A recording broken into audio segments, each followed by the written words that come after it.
This is IA Forward, your playbook for success as an independent insurance agent. Here to help you knock it out of the ballpark are your hosts, Shane Tatum and Tonya Lead. Welcome to IA Forward. Shane, what are we talking about today? I think we should talk about Karens, and specifically customers that happen to be Karens.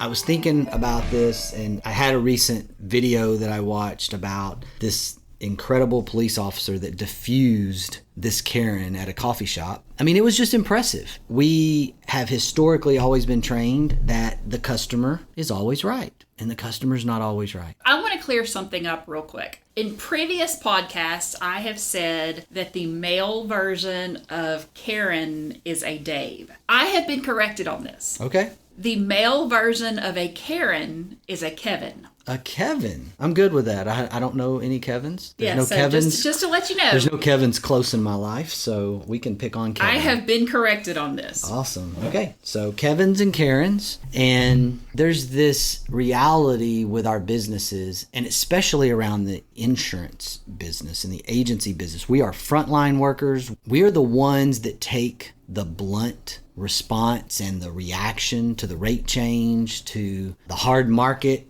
and the complaint about nothing worse than insurance and taxes and all these things. And we are the frontline person, but we are also the most knowledgeable person in the room when it comes to insurance and it comes to our customers. And so I think there needs to be this balance around tone and how we deal with the Karens and the Kevins when they have done a little Google search and done some research on what things mean and how things go. And look, we need to take care of our customers and we need to provide great customer service, but at the same time, the customer's not always right. What are some examples of things that our agents deal with that customers just aren't right on, and how do we deal with that within our agency? First thing that comes to my mind is the customer that sees insurance as the mandate, as the means to the end, versus protection, versus protecting their assets, their most valuable things. I think it's that area first. And we have this responsibility as agents and professionals to be able to do that with the right tone, because more than likely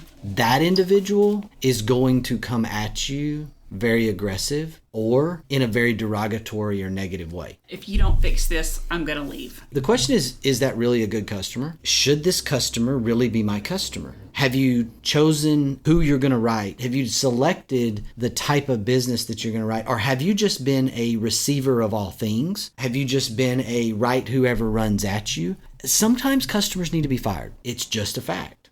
I flew in yesterday, and as I was leaving the airport in Houston, it struck me how many insurance agencies that there were with big signs out in front of their business that said insurance, $25 a month. Yeah. Specialty auto, non-standard auto, the convenience store of insurance, the Geico ads, or the A Caveman Can Do It, that has created this environment that we are constantly fighting against. And unfortunately, the reality of it is there is a type of consumer out there that you see as dollars, but they're probably not profitable customers. If they're wearing you out, if they're wearing out your people, your CSRs, your account managers, what's happening with a customer that would cause you to fire them is really where I would say the first thought should be is this person derogatory to our people? That is always an immediate thing for me. Like, I'm going to protect my people. It's just the way I am. Now, if my people are wrong, I'm going to get to the bottom of it and we're going to have accountability. But if my people are right and the customer's wrong, I'm going to protect my people. And if this customer has just laid in and has been just awful to my personnel, then they're gone. That's it. We don't stay around. We don't keep that customer. We don't see that customer as too good to lose. That's a big part of this as well as agency owners, is that we understand that those people that we've invested in and those people that we continue to support and we become basically like family with, they need our support.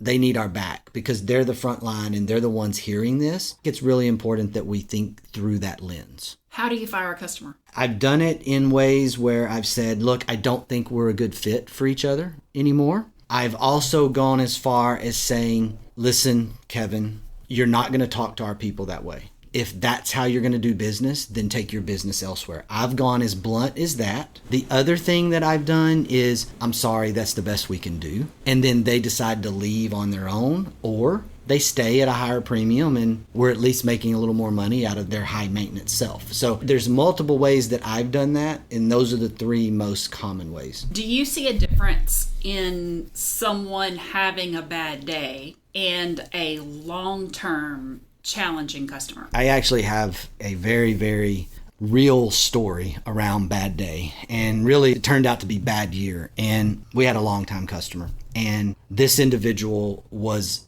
very ugly to our people on a couple of occasions, and I caught it the second time. Like, I heard about it, and then I called, and then we had a conversation. Then I actually witnessed the second interaction, and it was not acceptable. It was just a completely unacceptable interaction from him. I told him, not sure this is the best place for you. And this is a person that I wouldn't call him like a friend, but he's a good acquaintance. I've known him for 30 years. This particular individual, I had that conversation. Maybe you need to go ahead and shop around. Maybe we're not the best place for you. You can't talk to our people this way.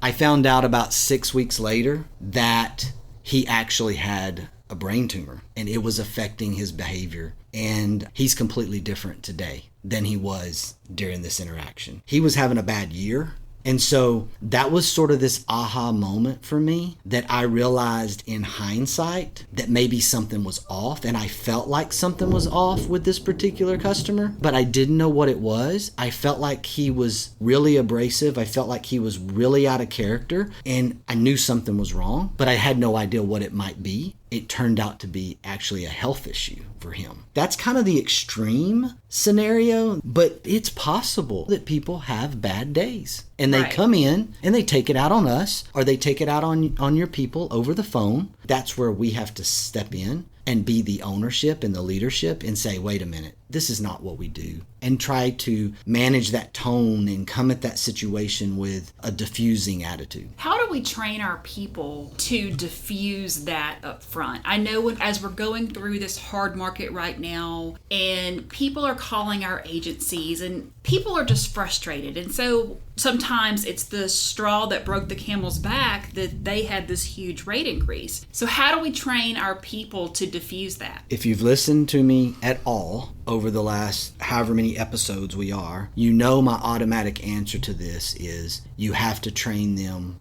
through your core values. And number one, you have to have core values. Your people have to see the situation through the lens of you as the owner, which should come from your core values. If you have created core values and you have trained your people and implemented those core values, then I have your back. Pure and simple. Now, what you have is well, I thought honesty wins meant it was circumstantial. And no, honesty wins is honesty wins. It's not circumstantial. There may be some growth through that. There may be some missteps through that. But most of the time, my experience is if your account managers, your frontline people are talking to the customer and diffusing with the tone that are consistent with your core values, then they are going to be more successful. You have equipped them at that point. That's how we've done it. And ever since we implemented that, I believe that we've won more and more customers and created a better culture and a better environment for our staff. Here's one for the brain. It's not our direct customer that's causing the problem. It's our referral partner. It's a banker that's wanting us to do X when we know that Y is what is right for the customer. No. Well, we're just not going to cut that corner. We're not going to do what that referral partner wants to do because they're not a good referral partner. It's kind of like with your kids or when you were a kid.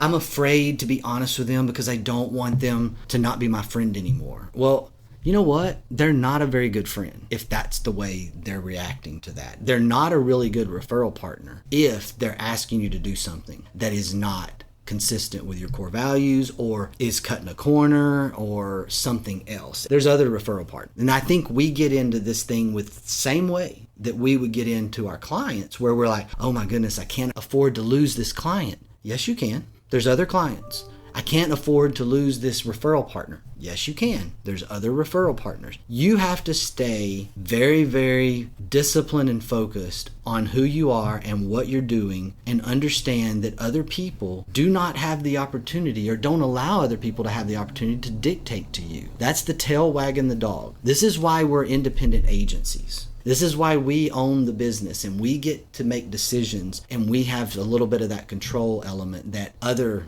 channels of distribution inside the industry don't have. So instead of sending them directly to the execution chair, is there a way to rehabilitate them? Hard conversations. I think you sit down and you explain the situation and why you're not going to do this, and it's going to be what it's going to be in that sense. You don't have to throw them out the door. You can explain that and just see what happens. We've had a recent thing here where we had the owner of a property who was selling to our customer. This is the property owner selling to a renter. We have no business with the property owner, and the property owner is calling us multiple times a day, wanting to know if we've got the coverage and the quote ready, because he's wanting to close early. He's wanting to get this done. He's calling the bank. He's calling us. He's calling the client. He's all over the place. It absolutely blew my mind. We eventually stopped taking his call. We eventually went nuclear on him and just said, no, we're done. Don't talk to him. So we tried to take the cordial route. We tried to do the soft tone. I'm sorry, Mr. So-and-so, we can't do that for you. That's probably what the closing attorney said. Yeah. Everybody stopped talking to this guy. We're talking to each other going, hey, is this guy calling you? Yes. He's driving us nuts. Okay, well, we're done. We're done with it. There's that extreme. I think having a really honest face-to-face, if you can, I think we've lost that a little bit through COVID. We need to get that back, especially within our referral partner realm. Face-to-face, what are our values? What are we doing? We can help you if you'll let us, but be honest and just be on the same page with what you're trying to achieve. You can diffuse that. You can maybe rehabilitate someone. You can at least give that an attempt. Do you think that most agents educate their referral partners up front with what they expect and what they need? Or is it kind of like that Oliver Twist, please, sir, may I have some more? I think it's 100% Oliver Twist in the beginning, because we're salespeople and because we are so hungry for that referral. We know it's the best business, and we lose a little bit of sight on that. And again, it's easy to say, hard to actually do and implement. It's kind of like, hey, don't write monoline accounts. And then you're faced with a monoline account and the salesperson in you says, well, I know I can cross-sell it later. I'm going to always say pass unless they give you the whole account. But I also know, in all practicality, as everyone rolls their eyes listening to me say that sometimes you can't. Sometimes you need to write the policy. I think this is the same way. You want to do your best. Up front, you want to do your best to educate. This is what we're after. This is how we work. This is what we do. These are our core values. All those things. But we're also salespeople, and we think that we can fix it on the back end. It's the same type approach. I think we can fix that referral partner. If we can just get them to start using us, we can always go back to them and do that. The challenge is you really start becoming somewhat of a slave to that lead, and you have to be careful with that. You have to make sure that you don't become that. When I used to go into a new client's office, one of the things that I would ask them once they decided that they wanted to do business with me was, what are your expectations of me? And when they would say that, I would say, okay, well, these are my expectations of you. Does that work for you? And when it became this very symbiotic relationship with giving those expectations up front, when I got past the fear, then all of a sudden accounts started working so much better. It is the right way. And I think you've nailed it with fear. It is this fear because we want to make a sale. 100% of successful independent agents are good salespeople. There might be some average independent agencies out there that are good technicians and account managers, and they've managed to get through to a size and scope that allowed them to be successful financially, but it's very rare. Most of us are salespeople, marketing people. It is very hard for us. It is. To not try to be in sales mode. I just hung up 30 minutes ago with a prospect, and I caught myself, instead of being what I train our recruiters to be around, hey, be informative. We don't want to make a big sales push. We don't want to be pushy. This is just who we are. Be informative. We want to give information and let people make a decision. What did I do halfway through the call? I went into sales mode. Well, this is what we can do for you. Well, this is how this is work. And I'm like, what the heck am I doing? And I'm telling you, I'm sitting here saying what not to do, and I'm doing it because it is so ingrained in who we are. It is so much of our nature. When we talk about this, fear is way up front on the totem pole in terms of our thing that keeps us from actually implementing what is the expectation you have for me? Hey, here's my core values. Hey, this is how I do business. Does that work for you? I really want to write account business. So if you send me a home that you're the mortgage person on, or you're the real estate agent on, and I can't get that auto, I'm really going to struggle with doing that. Is that okay with you? We're so scared to doing that because we're afraid they're going to say, well, I'll just use somebody else. I can't do that. I can't mess up my home sale. And maybe there's some truth to that, but I think if we lay that groundwork and then we ever get the response from the referral source of, hey, customers calling me complaining, saying that you are hounding them about getting the auto with their home and they just want to get the home done, and they know why. Because you explained up front, it's better for the customer, it's better for me, it's better for you if I can get the whole account right up front.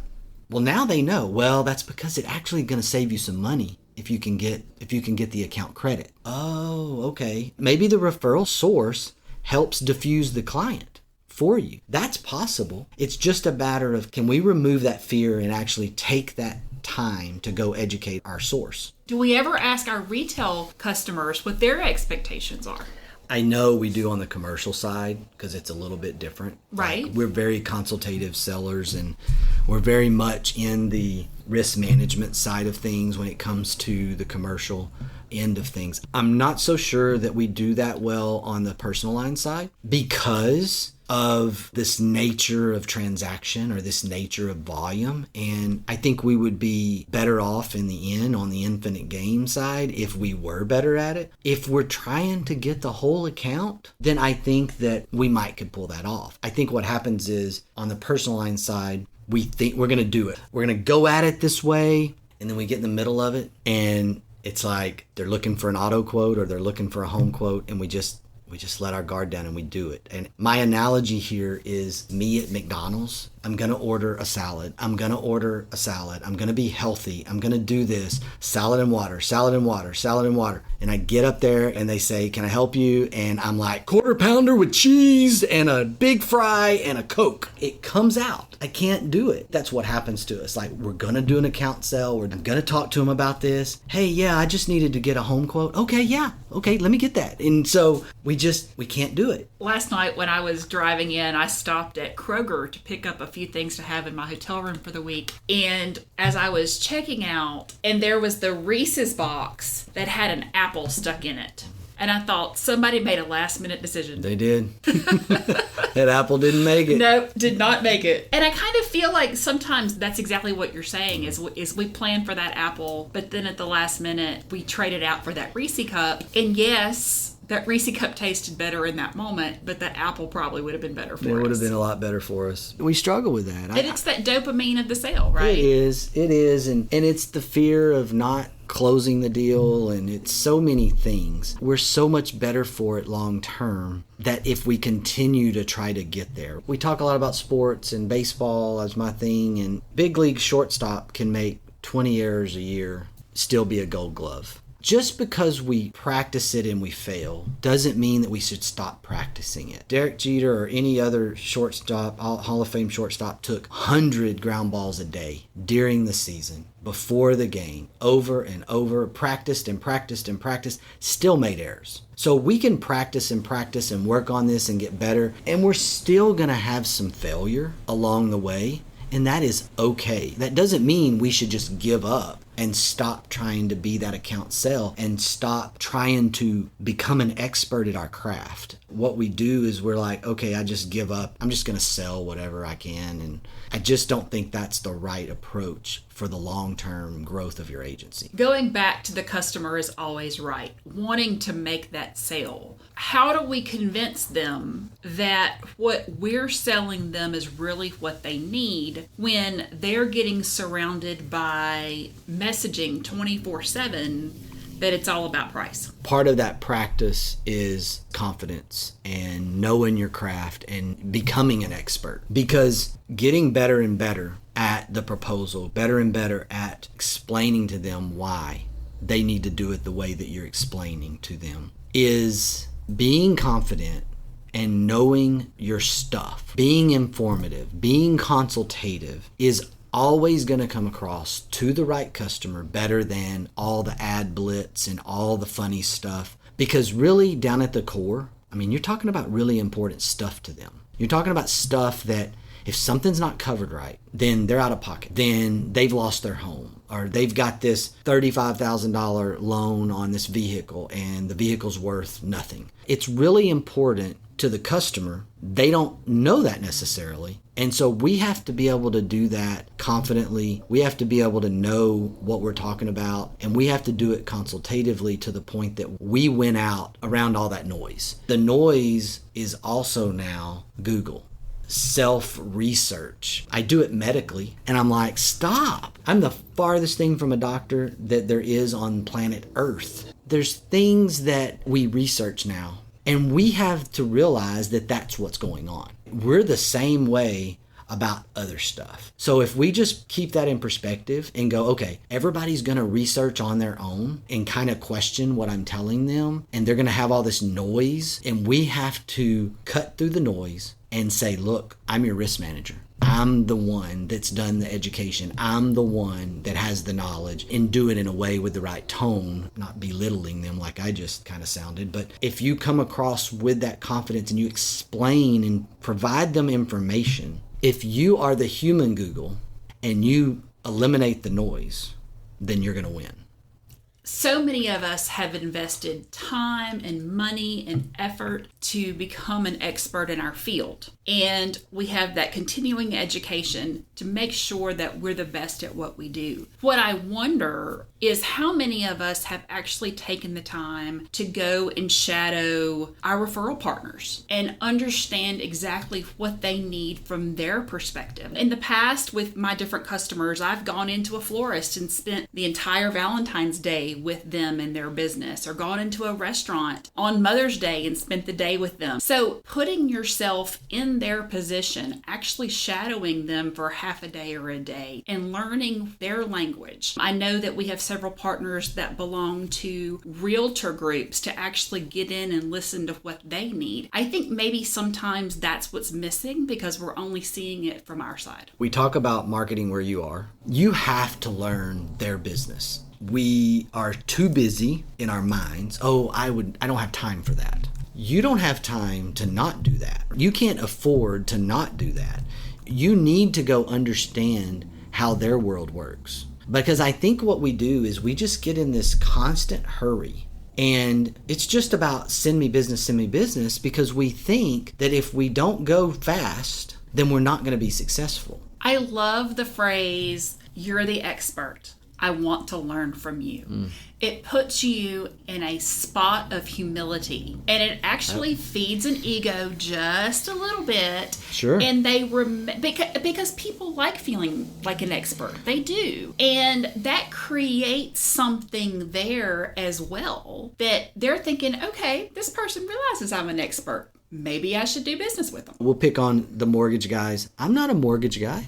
And if I pretend that I know what they do and can research that by Googling it and become an expert, then I'm doing the same thing that they're doing to me. And so for me, that's where I'm at is, well, what if we had an authentic investment of time and energy into learning what our partners are doing? And that relates to a stronger relationship, and that becomes something deeper. And now when they're going through a downturn, I really understand it. So how can I help them in an increasing interest rate market where their business is turning down? How can I help them grow during a hard cycle? You just become sort of these business partners, these peer partners. And I think there's a lot to be said about that. And I'm not sure we're making as a whole There may be some doing it really well, but as a whole, I'm not sure we're making that type of effort into our referral partner environment. I'm going to leave us today with this quote from Steve Jobs. Get closer than ever to your customers. So close that you tell them what they need well before they realize it themselves.